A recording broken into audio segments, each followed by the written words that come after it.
सांवलापुर गांव में एक सामू नाम का गरीब किसान रहा करता था। वैसे तो सामू बहुत मेहनत करता था, लेकिन उसे उसकी मेहनत का फल नहीं मिलता था, इसलिए वह अक्सर दुखी रहता था। एक शाम समू बाजार में बैठकर प्याज बेच रहा होता है, लेकिन रोज की तरह आज भी समू की कुछ खास बिक्री नहीं होती। इसलिए समू अपना सारा सामान उठाकर घर आ जाता है और समू के आते ही समू की पत्नी सोरनी कहती है, क्या बात है, आप इतना परेशान क्यों हो और आज जल्दी क्यों आ गए? आप अभी तो शाम के 6 बज रहे हैं। क्या बताऊं रोशनी, बाजार में बैठने में तभी अच्छा लगता है जब हमारी बिक्री हो रही हो। देखो ना, आज भी मुश्किल से 150 की बिक्री हुई है। अगर रोज में इतना ही कमाऊंगा तो कैसे चलेगा। पर ऐसे परेशान होने से कुछ नहीं होगा, खुद को थोड़ा सा समय दो, क्या पता आगे जाकर हमारा भी अच्छा वक्त आई।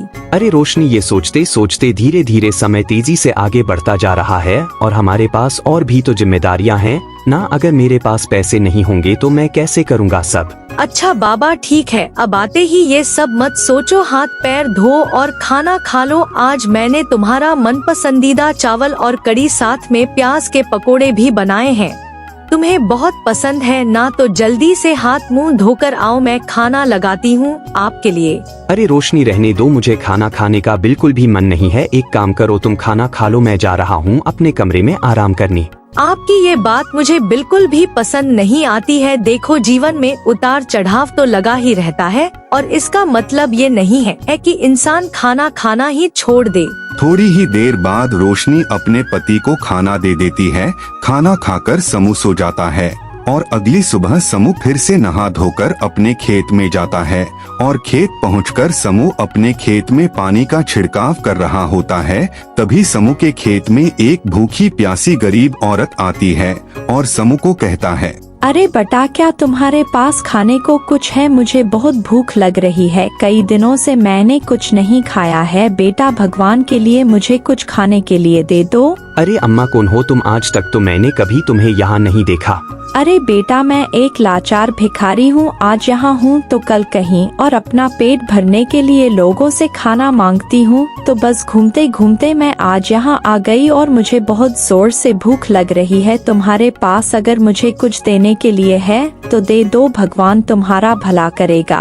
अच्छा, कोई बात नहीं अम्मा, आप रुको, मैं अभी आपको खाना देता हूँ। आज मेरी बीवी ने मेरे लिए गोभी आलू की सब्जी और रोटी भेजी है। ठीक है बेटा, तुम मुझे बस एक रोटी दे दो, एक रोटी खाकर मैं अपनी भूख शांत कर लूंगी।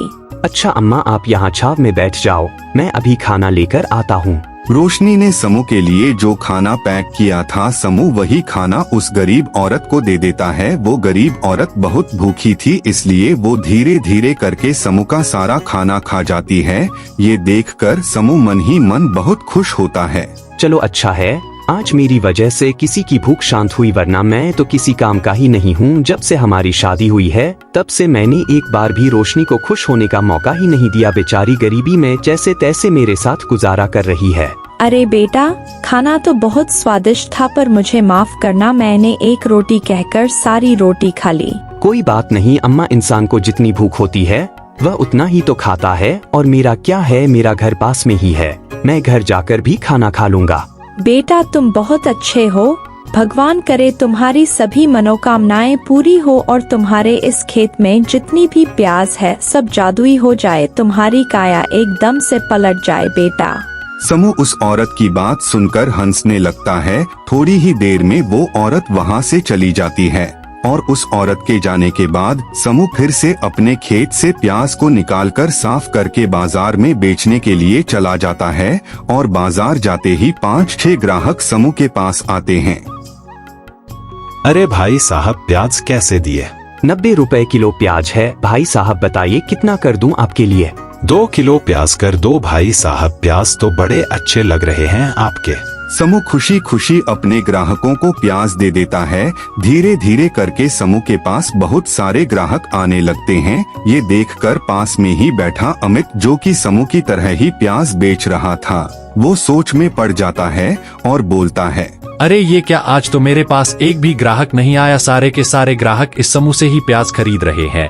पर एक ही दिन में ऐसा क्या हो गया जो सब के सब इस समूह से ही प्याज खरीद रहे हैं? अरे इस मार्केट में और भी तो प्याज वाले दुकानदार है ना। और इस तरह से समूह ने आज अच्छी खासी कमाई की थी। वो खुशी खुशी अपने घर जाता है और अपनी पत्नी को अपनी सारी कमाई देते हुए कहता है, रोशनी ये लो हमारी आज की कमाई, आज मेरी बहुत अच्छी बिक्री हुई है और मुझे तो ऐसा लगता है कि आज जो कुछ भी हुआ है वो उस गरीब औरत की वजह से हुआ है।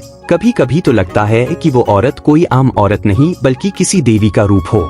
क्या बोले जा रहे हो तुम? कभी कभी तो तुम्हारी बातें सुनकर मुझे बहुत हंसी आती है। एक पल में इतने दुखी हो जाते हो कि तुम्हें हर एक चीज बुरी लगने लगती है और एक पल में इतने खुश हो जाते हो कि तुम्हें आम औरत भी एक देवी के रूप लगने लगती है।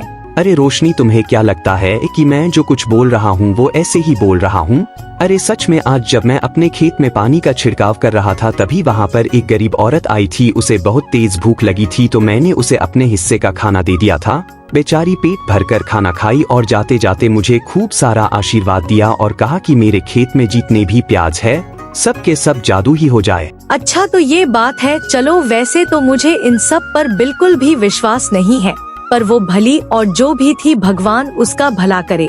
रोशनी और समूह दोनों बहुत खुश थे। दोनों पति पत्नी खुशी खुशी खाना खाते हैं और फिर सो जाते हैं। तभी रात को समूह के सपने में वही गरीब औरत आती है और वो गरीब औरत समूह से कहती है, समूह उठो, तुम्हें क्या लगता है कि कल मैंने जो कुछ भी कहा वह सब कुछ ऐसे ही था? नहीं समूह, सच में तुम्हारे खेत में जितने भी प्याज है सबके सब जादुई है। अगर तुम्हें मेरी बात पर विश्वास नहीं होता तो अगली सुबह अपने खेत में जाना और उन सभी प्याज पर फिर से पानी का छिड़काव करना, देखना कैसे तुम्हें अपने खेत में जादुई प्याज का जादू दिखाई देता है। आप सच कह रही हैं अम्मा, कहीं ऐसा तो नहीं कि मेरे साथ ये सब मजाक हो रहा हो?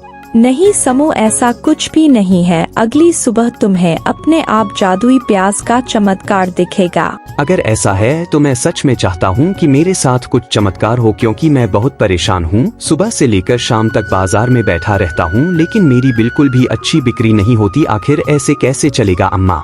तभी अचानक से समूह की आंख खुल जाती है। हे भगवान, ये कैसा सपना था? कहीं ऐसा तो नहीं कि सच में मेरे खेत में जो प्याज है वो सब जादू के हैं? अरे नहीं नहीं समूह, लगता है तो कुछ ज्यादा ही सोच रहा है। ऐसा भी होता है क्या?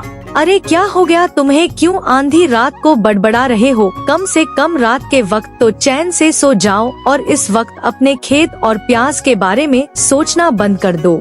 अरे रोशनी, मुझे बार बार उसी औरत का सपना आ रहा है और वो औरत मुझे बार बार यही बता रही है कि मेरे खेत में जो प्याज है वो जादुई है। मुझे तो कुछ समझ में नहीं आ रहा, आखिर ये सब क्या हो रहा है मेरे साथ? अरे तुम बहुत ज्यादा सोच रहे हो इसलिए तुम्हें ऐसे सपने आ रहे हैं। मेरी बात मानो तो आराम से सो जाओ और ये सब सोचना बंद करो। अब समूह को रात भर नींद नहीं आ रही थी। वो बार बार अपने जादुई प्याज के बारे में ही सोच रहा था। अगली सुबह समूह सबसे पहले अपने खेत जाता है और वो खेत में पानी का छिड़काव शुरू करता है। तभी उसके खेत में जितने भी प्याज थे वो सभी प्याज अपने आप बड़े हो जाते हैं। ये देखकर समूह हैरान हो जाता है। अरे ये क्या, ये तो सच में जादू है। एकदम से प्याज इतने बड़े कैसे हो गए? समूह ऐसा सोच ही रहा होता है कि तभी अपने आप वो सभी प्याज समूह के खेत में फिर से प्याज की खेती करना शुरू कर देते हैं। अरे ये क्या, ये प्याज तो अपने आप इस खेत में प्याज की खेती कर रहे हैं। इसका मतलब उस औरत ने जो कुछ कहा था वो सच था, यानी कि इस खेत में जादुई प्याज है, यानी कि इस औरत की कही हुई सारी बातें सच है। भगवान, मुझे तो लग रहा है जैसे कि वो कोई देवी थी। ये देखकर समूह बहुत खुश होता है और इस बार समूह अपने खेत से सारे प्याज निकालकर शहर की बड़ी बड़ी दुकानों में प्याज बेचने के लिए चला जाता है और फिर शाम को अपने गांव के बाजार में प्याज बेचा करता था। इस तरह से समूह अब दुगनी मेहनत करने लगता है, जिससे समूह की खूब अच्छी आमदनी होती है। और इस तरह से समूह को समझ में आ जाता है कि असली जादू तो इंसान की मेहनत में होता है। और इस तरह से समूह खुशी खुशी अपने जीवन में आगे बढ़ता है।